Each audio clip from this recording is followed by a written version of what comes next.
all these things are super essential when structuring your taxes, so that when you go and apply for these loans and lines of credits, you get approved. Okay, that makes a lot of sense. And sometimes it does require like proper planning prior to actually doing it, whether that be a year or 2 years. So again, I tell people all the time, when it comes to choosing your tax professional, make sure that you're choosing someone who's well versed.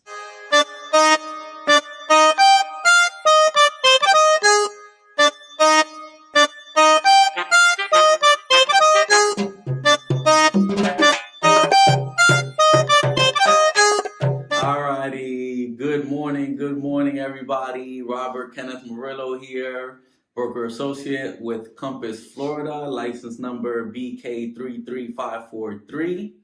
Today is the day we've all been waiting for. We have Miss Heidi Rodriguez in the building. Unfortunately, John was unable to be here today. He is going to be going over to another part of town to meet with the CEO of Compass. So we are doing the annual tax day episode here in our Dr. Phillips location. What's going on, Heidi? How are you doing today? Good morning. I'm doing good. Annual tax day 2023.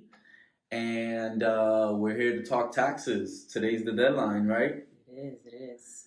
Yeah, we've had a lot of people, reaching out, trying to meet the deadline, or what is their alternative? File an extension. Okay, and if they own a business, it's kind of already too late. They should have already filed an extension by now, right? Depending on the classification, yeah. So if you're an S Corp, you file an 1120, 1120S, then you should have already filed by March 15th and or filed your extension. Okay, so what is the being that it is tax day and today's the day, I'm pretty sure the office is going to be jam-packed. Grateful you were able to make it this morning for us to squeeze this in today. So what is the penalty or what are the consequences of not filing on time and also not filing for an extension on time? So I think there's a bit of a misconception sometimes with folks. Technically, you can actually file all year long as you are receiving a refund. So there's no penalties or consequences in that case. But if you are owing money, then ideally, yes, you would file an extension, just more so to kind of like update the IRS and let them know, hey, I owe you guys money, I'm aware, but I haven't finalized all my details of, what I'm going to owe or, need to file deductions, all that good stuff. Just for the record, however, an extension does not prevent you from accruing interest once you do file. And, again, in the event that you owe. And then, of course, the penalties, usually that takes effect by the end of the calendar year, rolling into the next year. So you have two things to kind of be aware of if you owe the IRS money. Interests, which accrue monthly, and that has increased to 5%. And then, of course, your penalty at the end of the year. Okay, so two things I caught there is that one, just because the deadline has passed and you didn't file for an extension doesn't mean you can't file for that tax year and previous years before that. And even if you go beyond and do file the extension on time, you're still accruing interest and penalties if you owe. Yeah, again, if you don't pay it. So the best suggestion I make to my clients is if it is feasible financially to pay when we file your taxes, then, at the very least, an installment and initiate a payment with that return just to kind of show good faith. Okay. All right. And you've been in the business for about 7, almost 8 years now. Came into the business under a mentor and then as a business owner for the last 5, 6 years. So what would you say you see as a common thing annually that is just repetitive that you wish you can make people aware of and not necessarily have to repeat it? What would you want people to know in terms of preparation for the taxes being prepared by a professional? In general, I would say just to have good record keeping, making sure we're not waiting to the end. Also, informing yourself like throughout the year. So if the structure of your income or your household changes, it's important to reach out to your tax preparer or seek the information, so that way at the end of the year when it does come time to file, it's not like a huge shock. This year of all years, just because of the change with COVID, so many credits were available last year, deductions, a slew of things that are not anymore for 2022. So a lot of taxpayers, I feel like, were kind of taken by surprise or didn't understand. Perhaps anticipating more or something similar to what they had gotten last year. For sure. And then that shock is like, oh, why? How come it's why so low? Absolutely. Everything is up except for the tax credits. Yeah. And you made a really good point there. Surprisingly, some individuals have actually made more money, and just because of, I'm assuming, inflation and just the cost of things, and just being out again, they don't realize how much they made in comparison to previous years where they were maybe unemployed or didn't work. So again, just some big changes, and then of course, unfortunately, just the lack of information or education kind of affected them at the end once they filed. So yeah.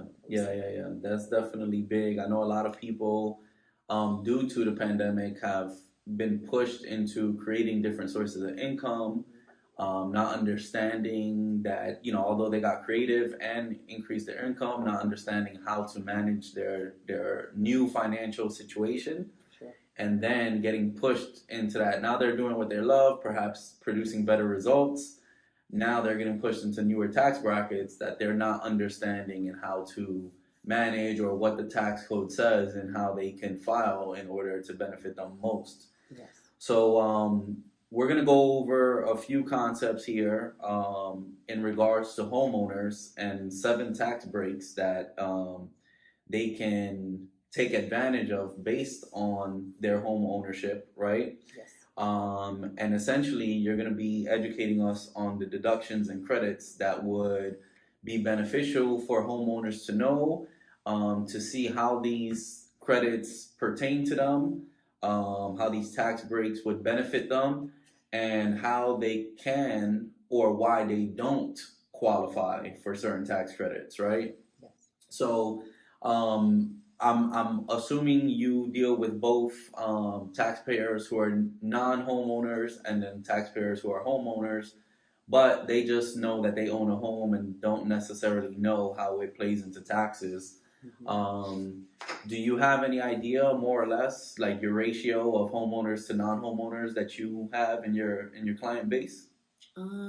It's tough to say, but I will say that more so in the last year, thankfully, because now we are a multi-service, so we don't only specialize in taxes.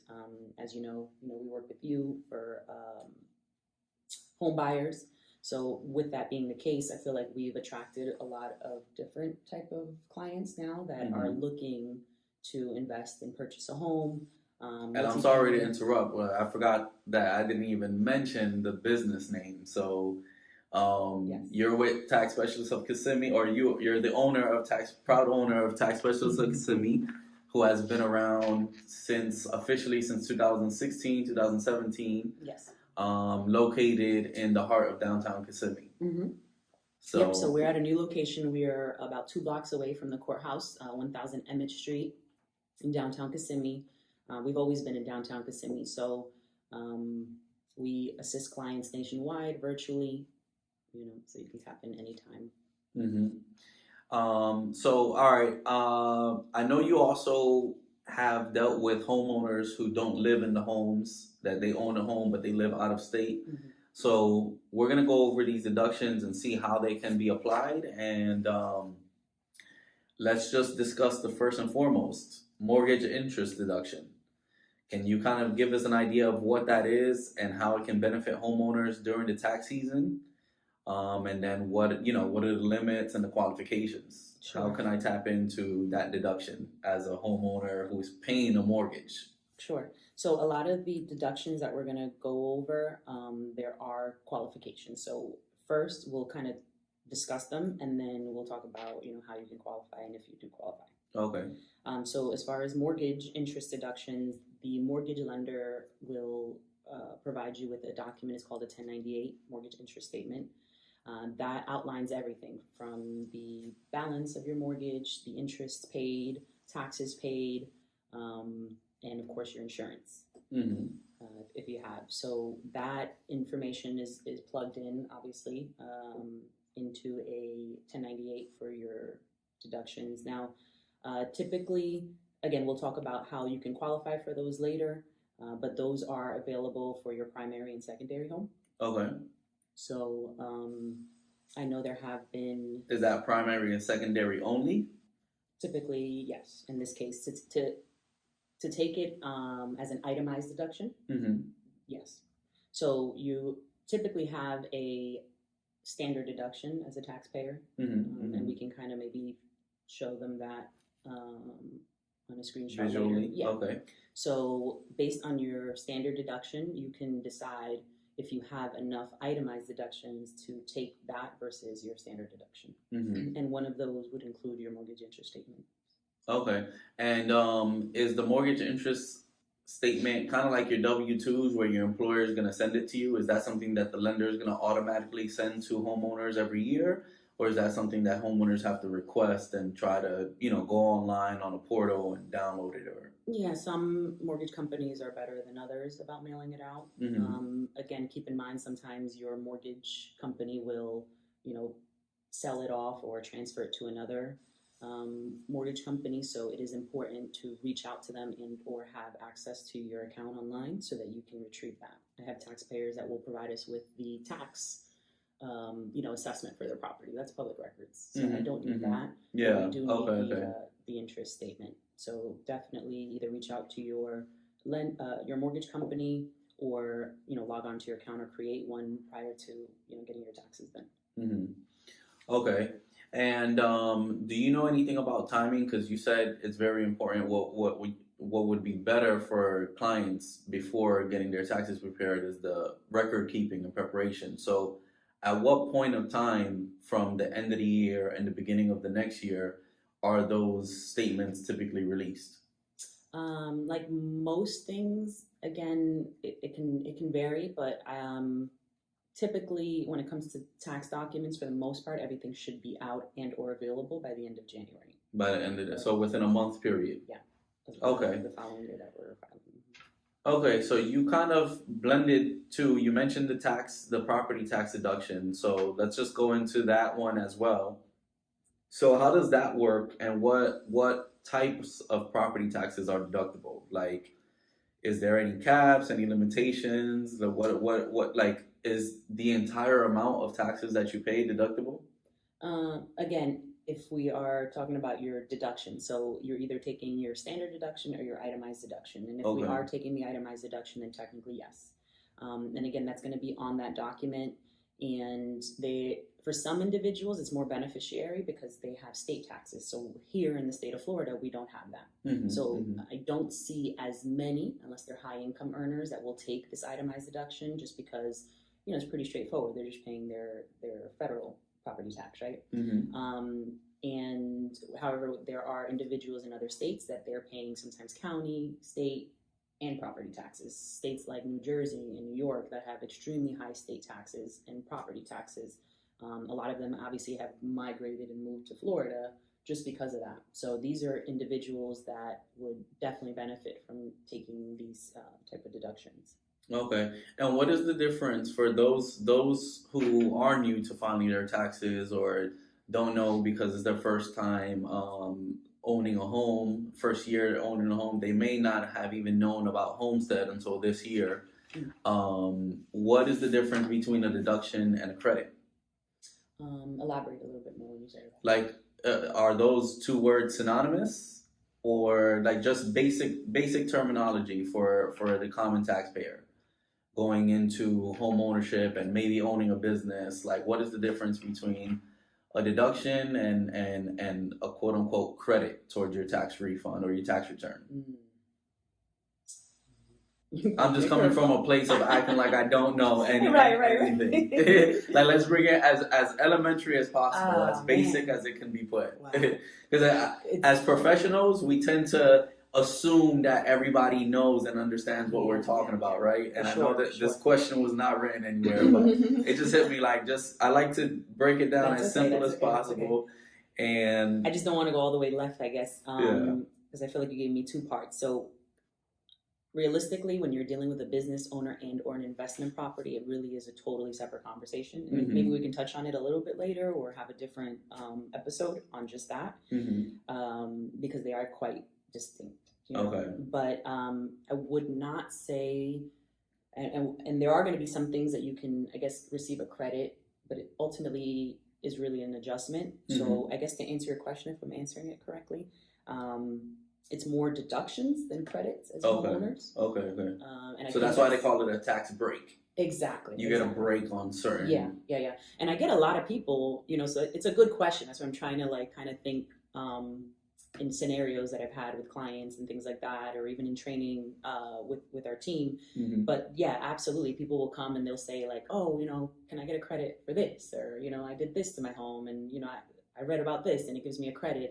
And ultimately the word credit is generalized because it's not like an earned income credit, like for your children, right? Exactly. So if you're low income, you receive a credit back, right? In addition to whatever federal taxes that you may qualify to receive back too. Where with this, it's more so, okay, you are reducing your tax bill. Exactly. You're not a low income tax payer, so you're in the median to high income. And because of that, you're in a different tax bracket. So the IRS will essentially incentivize you or give you, like you said, tax breaks because you're being taxed higher or contributing more to the to the government. So they'll allow certain type of deductions to either offset if there's a difference, which we'll talk about that because I feel like that's something that a lot of clients, I have to kind of explain it to them because they'll see, hey, on my W-2, for example, I made $50,000. They withheld 10%.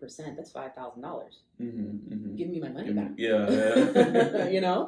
Last year I made $12,000 and they held $1,200, and I got a portion of that, if not all of it, back. So why am I not getting my $5,000 back? And it does not, unfortunately, equate the same. So that's something that I feel like, especially this year when we're talking about individuals that made more money.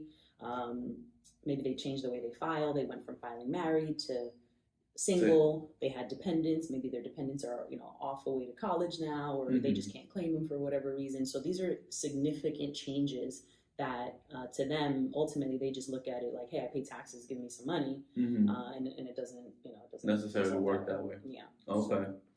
All right. So the next couple of the deductions, it's more so like, I don't know, I think it would be geared towards homeowners.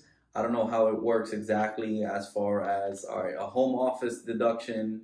We'll keep them separate, right? So can we jump around? Is that right? Yeah, we can jump around. I don't care. So sticking to the itemized deductions, right? Because this is, again, for the higher earners that actually have a tax liability. So like we talked about just now, you made, example, let's just use solid numbers, 100,000. They withheld 10%, $10,000. However, at 100,000, again, we can kind of maybe show this on the screen. Depending on how you file, you may be at a 20 or 22% tax bracket. So what does that mean? They take 10%. You're in a deficit essentially for 10 to 12%. For an additional 10 to 12%. Correct. Okay. So that means you actually are not going to receive anything. You'll still continue to owe. Okay. So that's where we say, okay, how can I reduce that gap, bill, that 10 to 12% that I'm suggestively still owing to the IRS because I made more money. So again, we talked about the Schedule A, which is the itemizing. So you have your mortgage interest deduction, you have your property taxes, and then you also have additional credits that you can claim, such as, let's talk about maybe the energy tax credit. That's a big one. Because most homeowners, they'll go solar, for instance, or whatever green factors, energy factors they put into their home, right? And they don't know how it works on their credits and or on their taxes and how to get those credits. So give us a little bit of insight on how they get access to those energy efficient upgrade credits. Absolutely. So, and I think you had an episode, right, with one of your... Yeah, with Solar Steve. Episode, I think that was episode 11. Okay. I think that was episode 11 or 16. I can't recall. Sure. I'll look it up. So I have plenty of clients that come in and they're like, hey, we bought solar panels. For the record, it does need to be financed, so it cannot be leased. Apparently that's like a new thing. Okay, so it needs to be owned, not leased. Okay, I'm sorry, yes. So it has to be owned. So even if, so if they finance it, yeah, and they're financing it to buy, then it's good to go. But correct. if they leased it, so bottom line, if it's not ownership, then it's not going to be a tax credit. So again, there has to be a tax liability in order for that credit to apply. So a lot of times these units are sold, they come knocking on your door or whatever, and they say, hey, you can receive up to 35% of what you paid or financed for this unit back on your taxes. Okay. So people, it's a no-brainer. Right? That's a sales tactic. Sure. Right. You're telling me I'm never going to pay electricity potentially. I might even get credits back from the utility companies, and I get 30% back. So people will jump on it. However, when they come and they sit down with their accountant or their tax person, then they notice that they don't receive any or very, very little. And that happens because there is no tax liability. So again, that gap that we were talking about. So that's from leasing, you're saying? This is financing. This is owning it. Because remember, if you're leasing it and or it's not yours, then you cannot claim this period. Gotcha. Okay, so I missed that. That one went over my head. So if they're financing it, right? How is it that they don't get credit for it? If they're financing it and it's theirs, it's going to be theirs at some point. They do qualify. Okay. When it's and again, it's just the terminology we're discussing. So when they're renting it, let's use that. Well, the same thing for an appraisal. When you purchase the units and you own the units, right? The value of the solar panels gets included on an appraisal. But when you lease it, it does not. Right. It does not get added into the value for those of you who have solar panels. And another thing too, for homeowners who have solar, if you own the panels but there's a balance on it, either the buyer is going to have to qualify for that outside of their mortgage, or you're going to have to pay it off at closing. Pay off the balance at closing for homeowners who don't know that. Yeah. So what are the benefits of this energy tax credit? So again, you can get up to 30%, and that does give you you can actually claim that for a few years. So I've had some clients that maybe this year they don't, because they seek, guidance. So maybe this year they don't have much of a tax liability for whatever reason.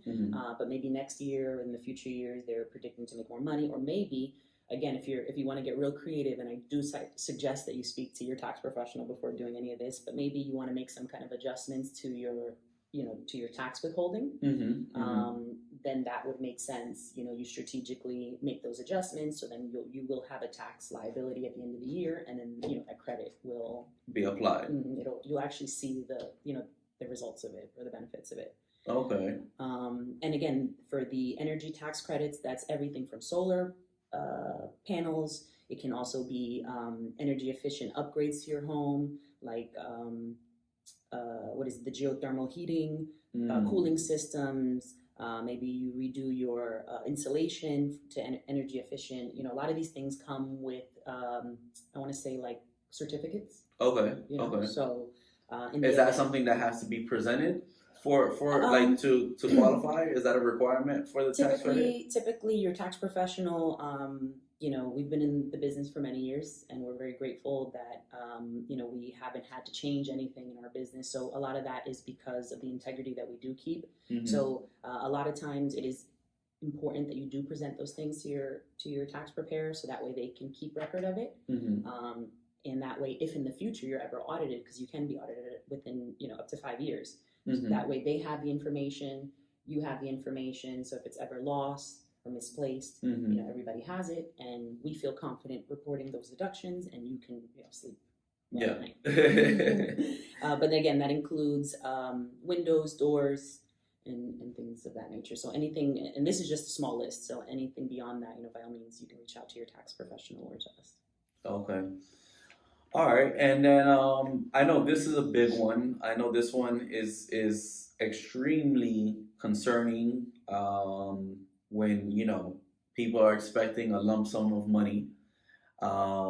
People, when they make more money, they want to hold on to as much money as possible, especially if it's been a long time since they've seen that amount of money. So let's talk about the capital gains exclusion. And, capital gains is a big thing in both taxes and real estate. How does it work, right? And what are the qualifications or limitations that you should be aware of to minimize that capital gains tax bill? And just a brief disclosure, when it comes to capital gains, definitely consult your tax professional. And I highly recommend that you work with the tax professional that is well versed in the real estate industry. Yeah, that's another thing I failed to mention earlier is that you are also a real estate agent. Yes. As we are, and that I believe that level of insight when it comes to preparing taxes is a huge benefit to people who decide to work with you, because 9 times out of 10, their goal is to purchase a home, or they might be in the process of selling their home and going on to their next investment. So I think that's a good benefit for your firm. Absolutely, yeah. And we work with not only, for real estate, whether it be residential or commercial, but we also work with lenders for private and business loans as well. So all these things are super essential when structuring your taxes, so that when you go and apply for these loans and lines of credits, you get approved. Okay, that makes a lot of sense. And sometimes it does require like proper planning prior to actually doing it, whether that be a year or 2 years. So again, I tell people all the time, when it comes to choosing your tax professional, make sure that you're choosing someone who's well versed, that does have the connection with, the individuals that help you to seek out and kind of like advance your career, your business, and that way you're not, paying someone for something that may end up costing you more money later on, or just more work and frustration. So yeah, you're not compromised in delays, and you're structured in a way that you can actually just go into what your goal is and attack, like knowing the information and being prepared. Absolutely. And we do take a lot of pride in asking the right questions for our clients, identifying opportunities, so we don't just kind of crunch in the numbers. You can do that on TurboTax, but when we do see opportunities and or potential for you to diversify yourself, again, maybe even invest your money because you are making good money, so that way you can kind of better position yourself in the future, whether it's something so simple as retirement. I have so many people that come in that are especially business owners, and they don't understand that at one point we're all going to get old, right? You're probably not paying your Social Security, which is not even enough. So all of those things are really important to think about, and seeking the right, company or professional to guide you is also important. Yeah, no, absolutely. I remember, several years ago, I was definitely lost when it came to taxes, and I'm still in the process of figuring out how to structure myself in a way. So I appreciate the help that you guys have extended to me this year, and I feel like I'm finally getting there, getting in the. I just finished stretching. Yeah, is what I feel like I did. I finished stretching, and I'm ready to hit the start line. Absolutely. To run the good race. So back to the capital gains situation. Like, I guess you're gonna give us an example of a scenario. Yeah, so, and we can talk about the capital gains. I did want to just finish when it comes to the itemization. So again, we talked about the mortgage, the property taxes. Another deduction that's very important, and it's not talked about as often, are medical, dental expenses. So in addition to your premiums and deductibles, so any expenses that you may have had for surgeries, treatments, any specialists that you travel to, even those miles, those are all deductions that we can also include. Even for the non-business owner? We have not talked about business owners at all. Okay. Gotcha. All the information I've given you so far is not privy to a business owner. It's just being a homeowner. It's just and a regular taxpayer. Yeah, homeowner, high income. Again, there's that tax liability, a gap, and it could apply to business owners as well. The key here is potentially owning a home and or making, So the reason why I mentioned business owner or non-business owner is because you mentioned miles. So the conception is if you don't own a business, then your miles don't credit for anything. Yeah, but and in this case, in this conversation, they're apples and oranges, so they're not quite. We're not referring to like the miles that you incur while you're conducting business. Yeah, but medical miles to travel to your specialist Exactly. or to Exactly. Wow. Mm-hmm. Yeah. So that I didn't know. Mm-hmm, mm-hmm. And then also taxes paid. So again, we talked about the state, local, county taxes. Mm-hmm. So all of those things, the income tax and any general sales tax. So for those individuals, for example, that maybe purchased a home this year. So example, let's say you did a 203K loan on a purchase of a home. Mm-hmm. So you had to buy everything, new appliances, all the materials, your water heater, all that good stuff. Mm-hmm. And for whatever reason, maybe you did the improvements yourself. Maybe you didn't seek it through a loan and you purchased it yourself. So all of those, it's important to save all of those receipts because all of those items you typically paid sales tax on unless you bought it secondhand or from someone at a garage sale. So that goes hand in hand with the home improvement deduction. Not quite. Mm-mm. No. So, but yeah, you can deduct your general sales tax, your real estate taxes, which that should flow through from your 1098 as well. So these are some of the examples of taxes that are deductible. Mm-hmm. So just to recap again, so there's no confusion, we have your income taxes that you paid to your state, local, and county. Okay. We have your general sales tax. So any miscellaneous items that you purchased where you paid general sales tax. Typically, it's significant when it's in the thousands, mm-hmm. right? Mm-hmm. And then we have your real estate taxes, which again, that's going to be available on your mortgage interest document. And then what is the name of that document again? The 1098. 1098. Okay. And think about it. Let's say you have 2 properties. You paid $4,000 here, $4,000 there. That's Mm-hmm. $8,000 plus Mm-hmm. whatever local taxes you may have paid. So you can kind of see where this starts to accumulate. Mm-hmm. Mm-hmm. And then you can also deduct your interest that was paid on your property.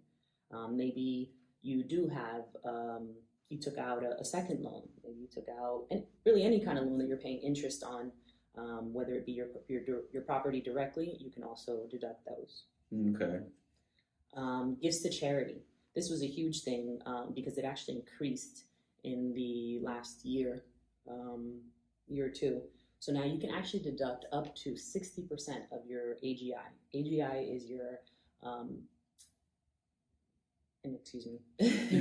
adjusted gross income. Okay. So your AGI is your adjusted gross income. So that is essentially you made $100,000. Mm-hmm. Whatever your deductions, let's say 20,000 in deductions. So your adjusted gross income is 80,000. Okay. So you can essentially contribute up to 60% of that in charity.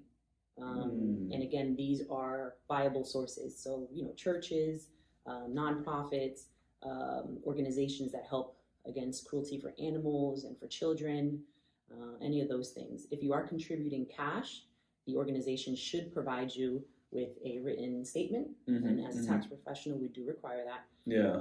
Otherwise, if you are making those payments from your checking account, and again, this has nothing to do with business, so this is just in general. If you are contributing and you have that record keeping in your bank account, then that's a way to kind of offset.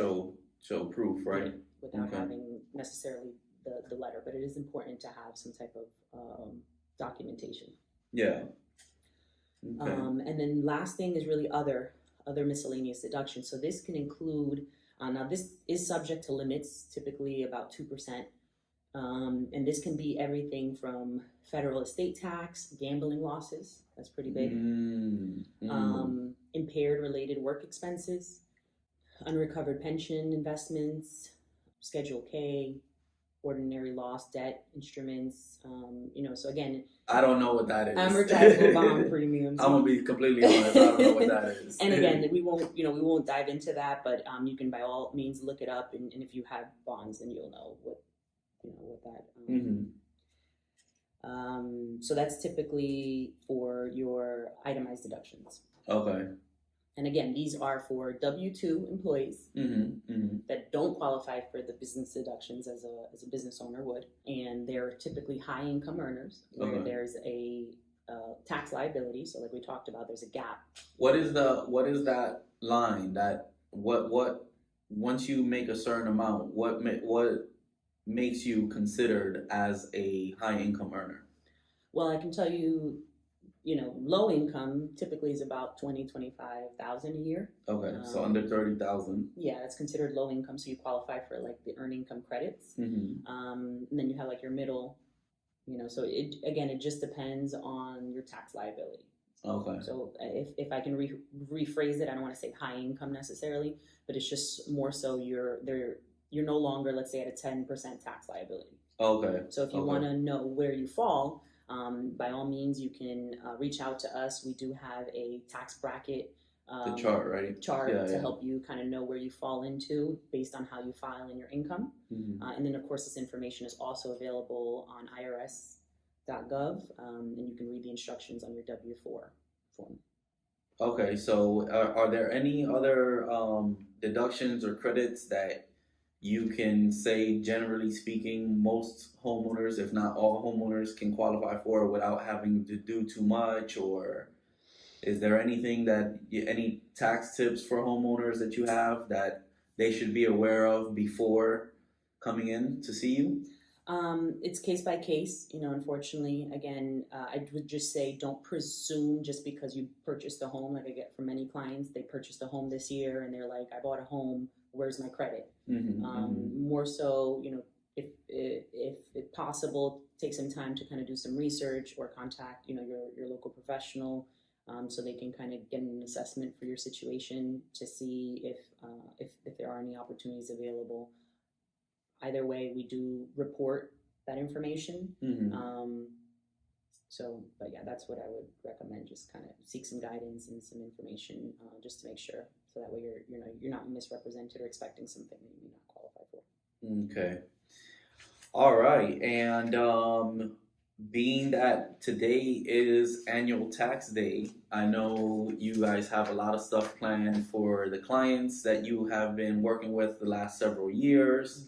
I know that you like to celebrate your clients a whole lot, and you like to reward them. What do you have planned for your clients this year that you want them to be prepared for, and how are you gearing them up for your upcoming events? So yeah, we'll talk about that in a second. We definitely do have some exciting things going on this year that I'm very, very excited about. Just to finish talking a little bit about some of the credits that you can receive. So speaking of energy, as we all know, we're kind of transitioning with the cost of fuel going up and electricity and gas. So I know the government is incentivizing taxpayers to kind of, go with the more alternative method. So another really neat credit that they've provided is for electric vehicles, electric plug-in. Oh yes, yes. That's very important. And don't you own? Yeah. So yeah, absolutely. And that didn't actually you get a helped. credit this year? Yeah. Definitely. Surprisingly, he's keeping gems from you guys. Yeah. We definitely need to talk about that because actually, with the conversation, it was episode 11. I looked it up. John is a huge advocate for solar panels with his experience as a homeowner. And with the electric vehicles. So that was something I did not intend to do. The way I obtained my vehicle was a very special circumstance. And so when we went and did the whole tax situation, I was actually surprised by the results. It wasn't intentionally, I didn't have the intent of having that benefit. So let's talk more about that and how people can, because you even have a couple of people in your network that also mentioned the electric vehicles, and specifically the one guy that did that repair at the office. Let's dive into that a little bit. Yeah, so one of my clients, he originally helped me out with some work I needed done in my office.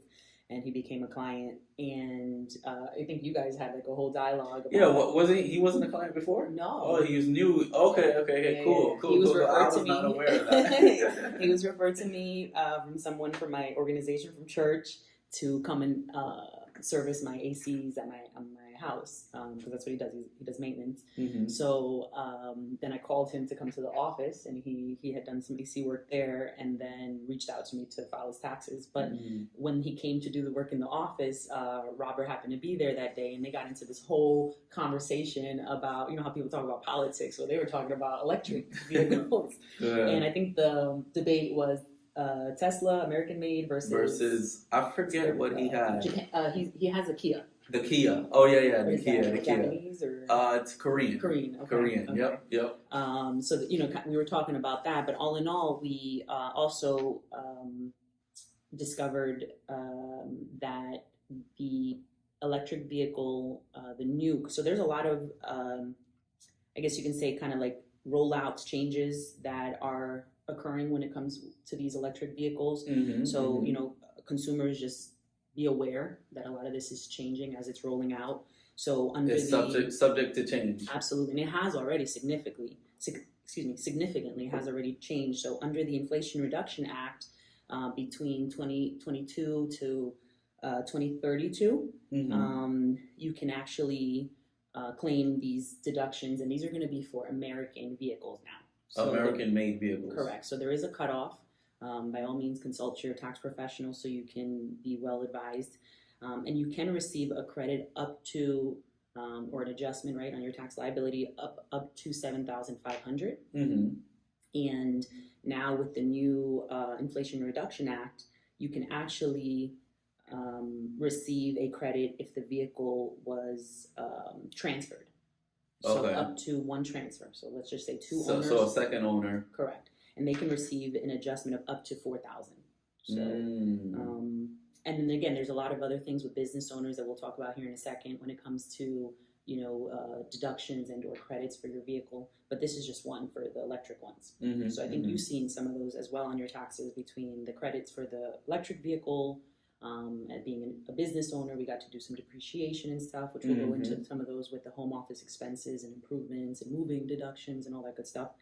But yes, when it comes to these electric vehicles, it's subject to change. All right. So now, what are your thoughts on it? I know you have had some,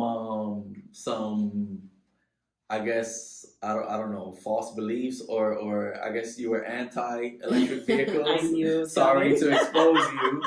I knew it was coming. Now that you're seeing this with your taxpayers, your clients, Absolutely. and whatnot, Absolutely. what are your thoughts? Have your thoughts shifted to maybe going electrical? Or I know, you've driven the Tesla, so you know the experience. Yeah. At first I was like, you were a little skeptic. This is silly. You're going to break down in the middle of the highway, unless there's a charger station, So at first, definitely, I was very reluctant, but I do see, of course, the value for tax purposes, in addition to many other things, because again, with inflation, the cost of gas and fuel and all those things are going up. I know it's funny because Robert suggested that I pull my utility bills the other day, and I just compared from previous years and this year, and again, they're same amount of usage, but just the rates have gone up. Yeah, they've gone up at least 13%. Right. Let's just say with Duke Energy, and this month alone, it's going to be going up another 13 to 20%. Imagine. And I have a new construction home, so you would think all of the appliances and building material is energy efficient, or at least improved in as far as the energy consumption. But even yet, it's a lot. So and the tax, forget about the tax bill, the electric bill. What are you gonna do? Not pay it? Right. So I think that's where it's really cool. Yeah, I actually had a client about a year ago that they were getting money back from the power company. So I don't know if that's as common, but I know at the beginning, because there were so many homeowners that didn't have solar panels, that the ones that did, and they were positioned well, they were just charging up on electricity, and they were able to share it. So again, I don't know the details about that, but I have seen it. So Yeah. it's It all interesting. depends on the coverage of the panels, like you said, the way they're installed and how much energy they're capturing. Sure, sure. But yeah, definitely you have the right amount of coverage based on the kilowatt usage of your home, then you're going to get a credit that can be used for the future in your electric bill versus having to pay. And you just play the benefit, the main benefit that I see that should be a no-brainer to homeowners is the steady bill that is just, you know what number it's going to be at the end of the month. Yes. Versus it might be lower in winter months, but in the summer months you get that surprise bill and kids are home, everybody's using everything, and the bill comes in over $500. Yeah, yeah. It's that so you funny. didn't budget for it. I used to like and I'm sure people do this, but I used to like unplug my, my toaster and the coffee machine, blender, and all these things, because so now it's kind of nice to know that there's alternative, methods. So, and then keep in mind our firm also has partners that work with credit. So if you purchase the home, like so many people, they fixed their credit, they were in excellent shape when they purchased. But obviously, circumstances, you needed to, and again, this is part of being well guided. A lot of our clients, we make sure we kind of prepare them for what happens after closing, right? But unfortunately, sometimes that may not be the case depending on who you're working with or just your experience and knowledge. So you may not qualify after closing to finance these, these panels and things like that. So, we do work with credit partners that will help you to kind of get everything back in order so that you can finance these items, because they significantly will help to reduce your household expenses. And then another thing I wanted to talk about, so you did mention earlier about the capital gains. So the capital gains, the way to avoid, and this is really important for all of my real estate professionals, so here's some free games. Free games. It's important that when you are taking on a listing, if you are not sure if the property is homesteaded, and or maybe they inherited the property through a probate or beneficiary, anything of that nature, right? We want to make sure that prior to taking on the listing, that property, if possible, is homesteaded, because that's going to help your client avoid paying capital gains.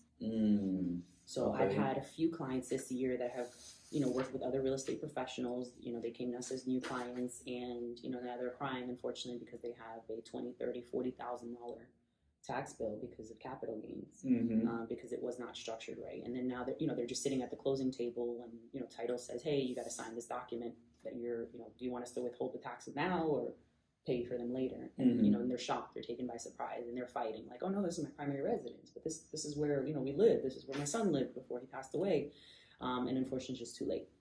So we want to make sure that the property is homesteaded, and then if it is your primary or secondary home, you are excluded from paying capital gains of up to $250,000 on the proceeds. On the proceeds, okay. If you are married, it's up to $500,000. Together. So if you get back up to $500,000 as a married couple, you're excluded from paying capital gains tax. Correct. Okay. And then also, again, just make sure you contact your local tax professional, or just reach out to us. We'll be happy to take out some time to just make sure that everything is structured correctly.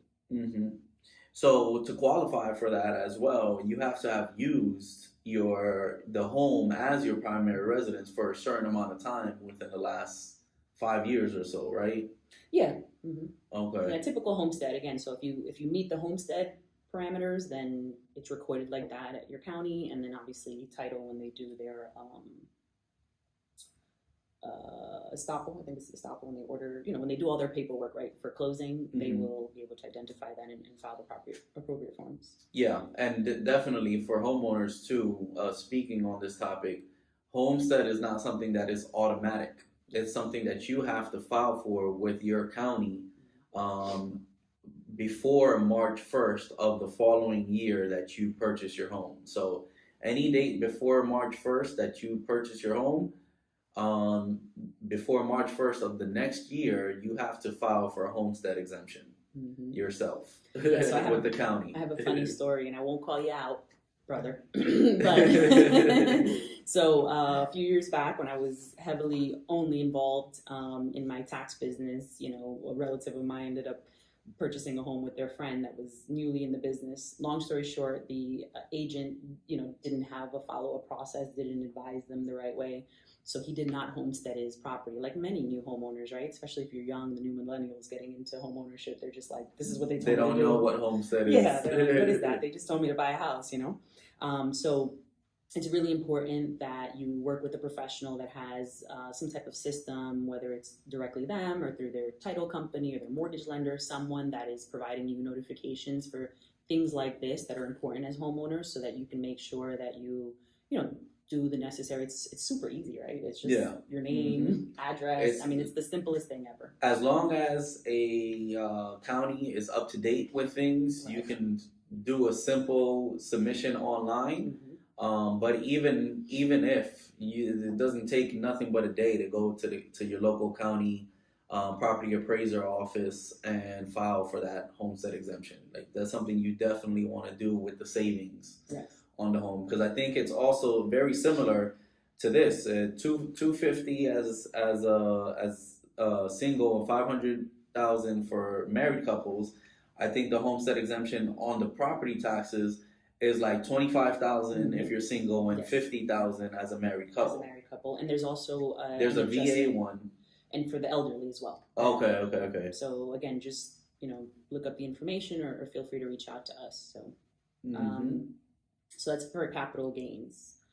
And again, there are certain deductions. So in the event that you have the misfortune of having to pay capital gains, definitely, you know, reach out to us because there are certain deductions and things that we can kind of help you with to offset. Yeah, a little bit. You know? Okay. So moving on to business owners, right? Okay. So I think this is like This is interesting, yeah. Because right now we have a whole bunch of, you know, overnight shifters who have created ways to earn money from home.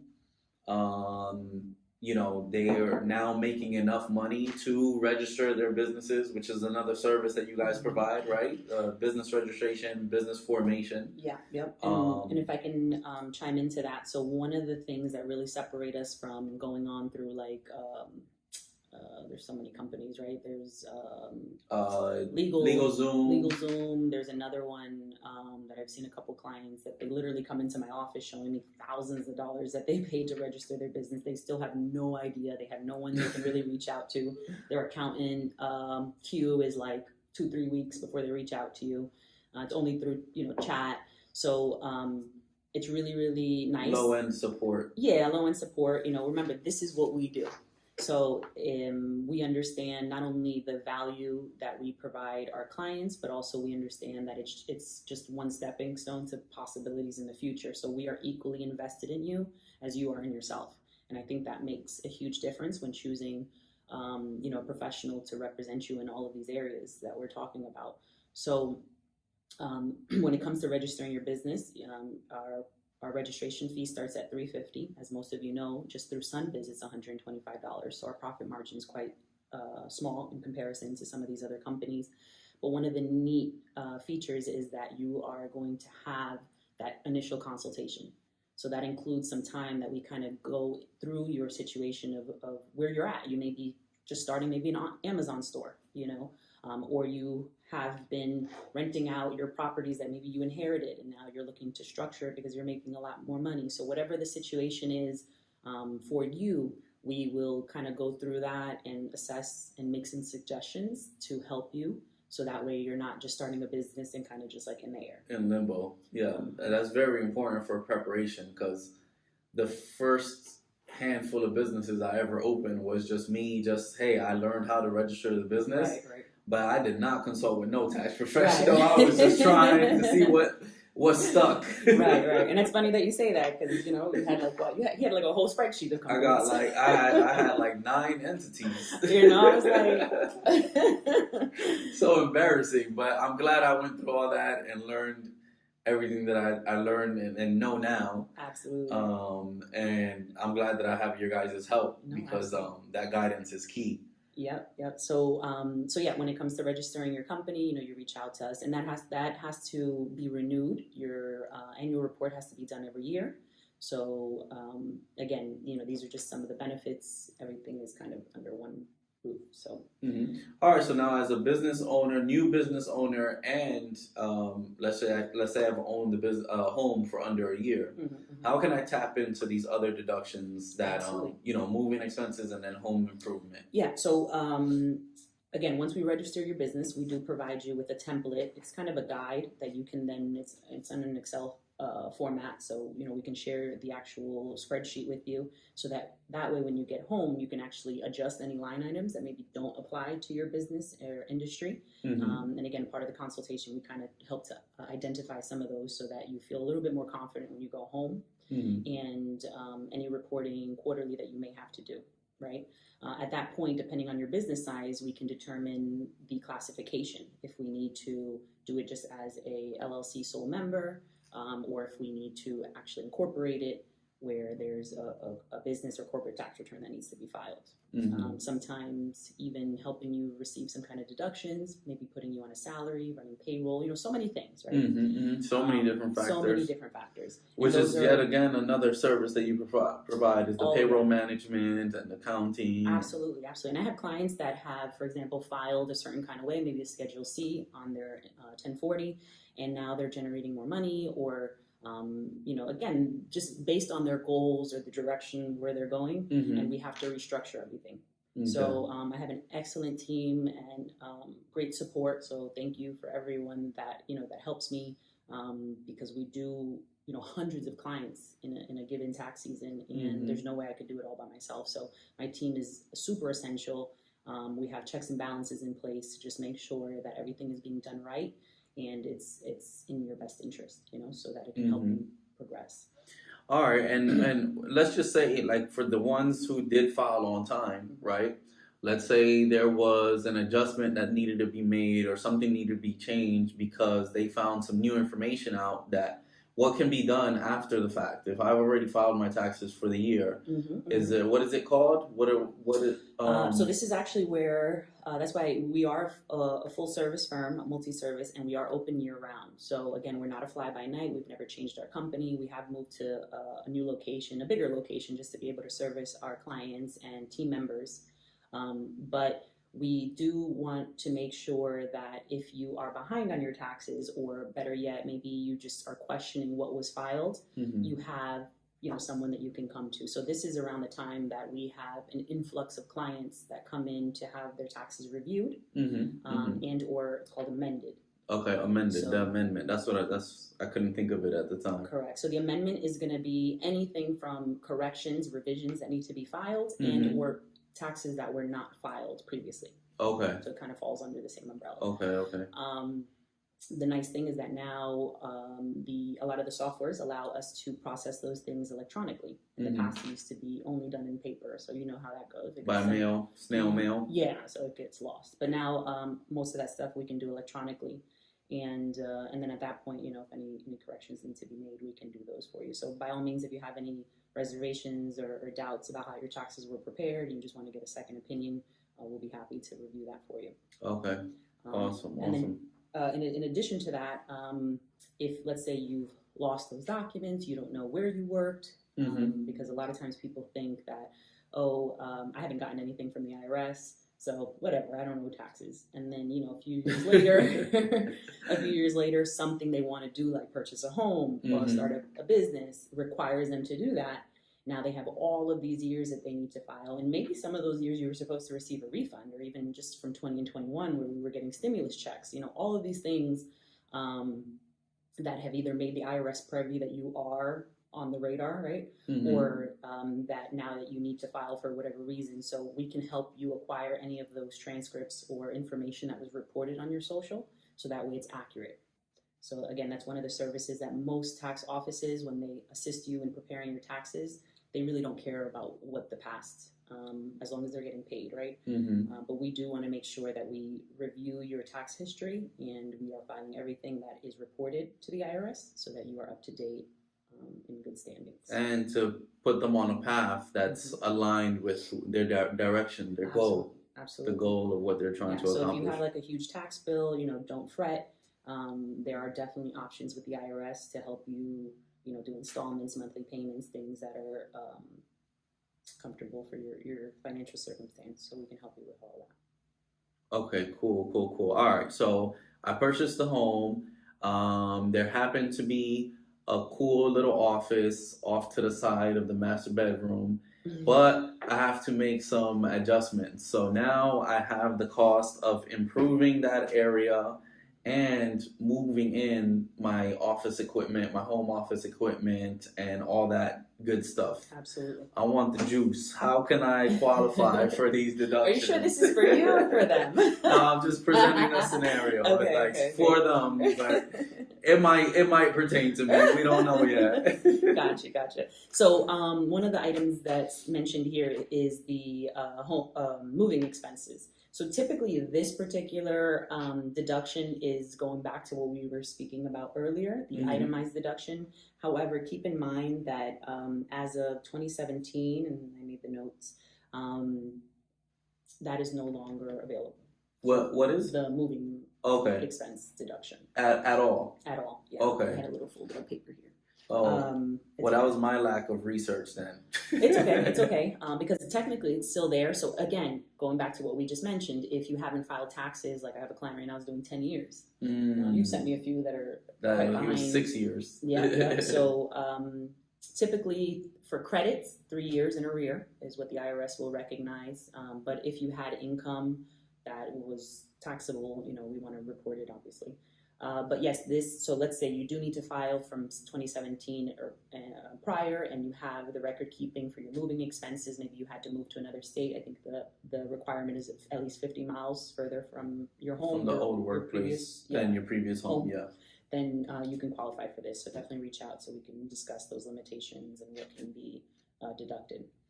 But typically, when it comes to being a business owner, right, and you operate your business from your home, you're selling items on Amazon, maybe you're doing hair from your home, you might be baking goods, making little knickknacks, you have a jewelry business, so many different things, right? So the space in your home that you've designated for your home office, it's very important to have the measurements of that in relation to the size of your home, because then that works out the formula, right? To how much of the other expenses, your regular household expenses that that are used to operate your business, that percentage limitation, and we can obviously dive into that case by case. But as far as the home office, so any improvements like you mentioned, let's say you build you do woodwork from your home, so you have to convert your entire garage or an outside space into to a workstation. You have the cost of materials, maybe labor. Maybe you have to run electric, water, all those things. So it's very important to keep proper record keeping so that at the end of the year, we can go ahead and apply those improvements to your workspace at home. Okay. And then you also have the again, based on the percentage, you have the property taxes that you're paying, you have the insurance, and you also have your utilities. So if you obviously have to use, like most of us, and that all intertwines with your home office. Your home office deduction. Okay. Okay. Cool. So yes, so we talked about your power, maybe your internet. Okay. Depending on your industry, you may have to use water, things like that. So case by case. Again, we can dive very deep. This is kind of just surface. But we can kind of dive a little bit deeper based on your... So is there a maximum of space that can be used, or portion of your home as part of your... I believe it's 300 square feet. 300 square feet. And how does that tie into the formula? Is it like per however many square feet is a certain... Yeah, and don't quote me, I believe it's 36%, 35, 36% max. of what the expense, the total, let's say the insurance, right? The full power bill for the year, things like that. Okay, got it. Okay, so I think the question I get a lot is people are like, so wait, how do I, expense that or, use my business credit card? Again, as long as you're keeping the records, unless you sat here and done this formula, it's going to be hard to say, okay, for month 1, 2, or whatever the case is, use your business account to pay. So at the very least, because we have advanced software now that will kind of do the calculation, we will look at the overall of what you're paying and then make those adjustments based on the percentages for the amount of square feet that your home office occupies. Yeah. That makes sense. So I know, like, for instance, when there was some spreadsheet that we did for you, in fact, that we were going through all those statements for like that. If you just let the whole year pass without keeping record, having to backtrack and look at things retroactively is like very time consuming. Yeah, and we've kind of had to slap on the wrist a few of our clients that just, I guess, poor habits. They kind of wait till the end of the year and just throw me a bunch of numbers, and unfortunately, that kind of behavior we want to reshape and change and improve, because I'm not doing you justice as a professional. And then, you telling your friends and family about how great we are, that is not reciprocated if we're not making sure we're, changing the behavior patterns early on. Okay, so before we let everybody go for today, how can people get in contact with you, and what information do they have to give you so that you can actually send them that spreadsheet that you have for that type of management? Absolutely. So record keeping. You can reach out to us directly via phone at 407-483-8207. You can also visit us on our website and schedule a free call at taxspecialistofkissimmee.com, and of course by email at taxspecialistofkissimmee@gmail.com. Alrighty. Any last minute thoughts before letting them go? It's tax day, annual tax day. You made it through another season. I did. Congratulations. A lot of information. Going back to what you had mentioned earlier, I didn't want to get too excited. So this year we are having a client appreciation extravaganza. So we did have to make some changes to the dates. I was hoping to do it this weekend on the 22nd. But unfortunately, it's just, again, we're very fortunate, but we just have a lot of work to do, and we want to make sure that our clients are well serviced and, kind of in line before we celebrate. But we will be having, hopefully in May, and that notice will be rolled out. So make sure that if you're a client, you're checking your emails. It will be on social media. We have some awesome sponsors that we work with and partners that we've had the opportunity to kind of participate in the event. So we're going to have food, games, prizes, lots of prizes. I think that's our focus this year. So it probably won't be the most lavish event, but we do want to focus on giving back to our clients and to the community. And we want to make sure that we do this every year for our clients, because we are very, very grateful for you guys and everything that you've done and your loyalty. So we want to make sure that we show you our appreciation. And then you guys also have created a character out of your logo. We have. So there's going to be the announcement of your mascot. Yes. And if you want to participate, because unfortunately we didn't get the plug-in on our website, so a couple people have mentioned that to me. But if you have a cool name for our mascot, because we are going to be, whatever name that we choose, that participant is going to win a prize. So if you have a cool name that you want to give our star mascot, please email us at taxspecialistofkissimmee@gmail.com, or you can just call us and we'll record the information. So that would be really cool. We want to try to get some really cool name choices. Yeah, so he's gonna be there at the party, isn't he? He's gonna be there. Okay, all right. I saw a couple of entries that I think I'm growing fond of, but what we'll do is you're gonna post the entries that you have so far, right? And then maybe we'll give do people like some more time to enter some more. And maybe like the top few, we'll do like a little poll and see. That way it's not biased. Okay. All right. Pretty cool stuff. So thank you for joining us, Heidi. Yes, this is Robert Kenneth Morillo with Compass Florida. closing out episode 22 of the DM, Florida Real Estate, with Heidi Rodriguez of Tax Specialist of Kissimmee for 2023 annual tax day. That's all we have, folks. All right. Make it a great day. Call me if you haven't filed. Yep, absolutely.